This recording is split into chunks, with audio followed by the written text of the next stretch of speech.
House Select Committee investigating the January 6th attack on the U.S. Capitol will today examine the role far-right extremist groups played in fomenting the deadly insurrection and their ties to associates of Donald Trump.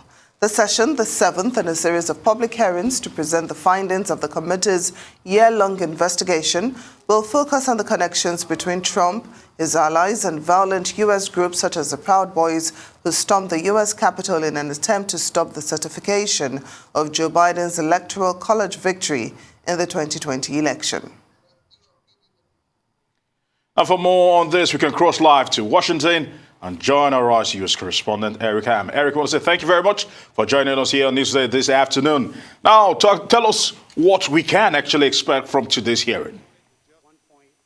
Well, today is going to be another explosive day of testimony that we will see from people who actually participated in the insurrection that took place on that fateful day in January 6, 2021.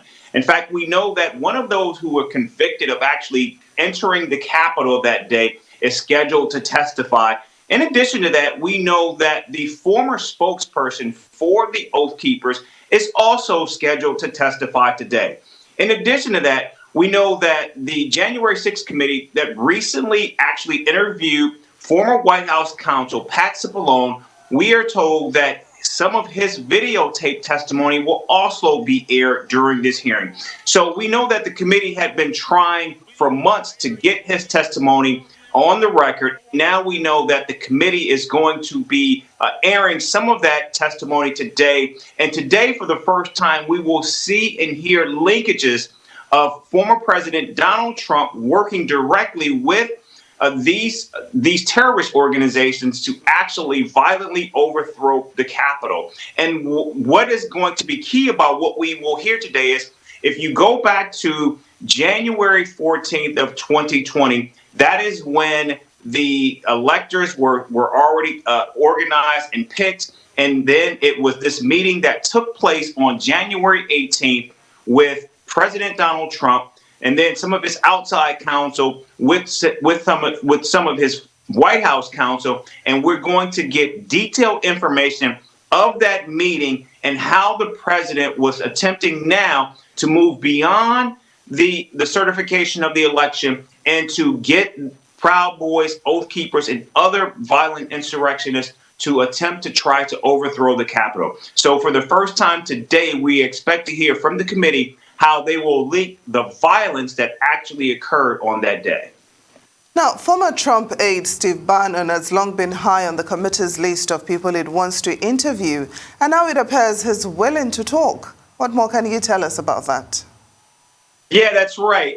We do know that now former advisor Steve Bannon has agreed or has publicly stated that he is prepared to provide information to the committee. However, it may be too little, too late. We know just yesterday, a judge ruled that Steve Bannon will have to stand for trial beginning next week for failing to comply with a subpoena from the committee. In addition to that, now it appears as though the committee is skeptical of any information that Steve Bannon will provide.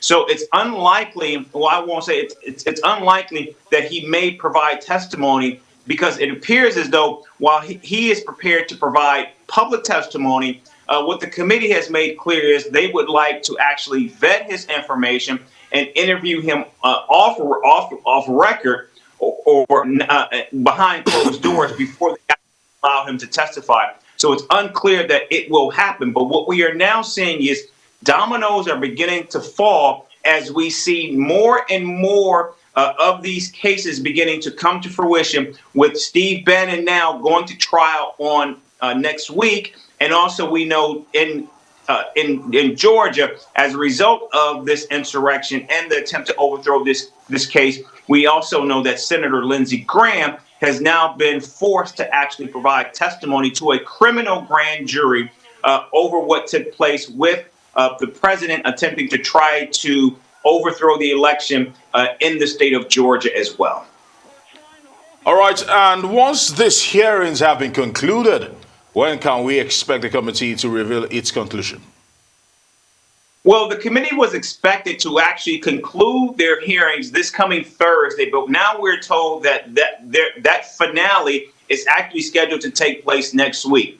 And then what we know so far, and of course, all of this is subject to change, but what we are expecting is the final hearing will take place next week, and then we can get final conclusions from the committee as early as September. Now, there's still debate taking place as to whether or not the committee will actually provide a criminal referral to the Justice Department for the former President Donald Trump. But we will wait and see, and we know that those conversations are ongoing. In fact, we know co-chair Liz Cheney, a Republican, is actually pushing and advocating for a formal criminal referral for the former president to the Justice Department, for the Justice Department to investigate and possibly prosecute former President Donald Trump for the crimes that will be laid out by the committee.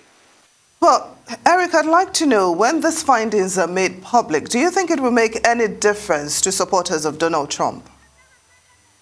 To supporters of Donald Trump, I think the overwhelming question to that is no. But what we do have is new polling data out today that shows an overwhelming majority of Americans, including independents and Democrats, believe that any members of Congress that were involved in the insurrection should be removed from office. In addition to that, what we do know is that when these hearings began, less than a majority of Americans believe that former President Donald Trump had something to do with the insurrection. Less than a majority of Americans, around 45%. That number has now jumped to nearly 60%. So we do know that these hearings are having an impact in shaping not only the narrative, but shaping how Americans think about what took place on that fateful day. All right, we want to say many thanks to you, Eric Ham, for joining us here on Newsday. You have a lovely day.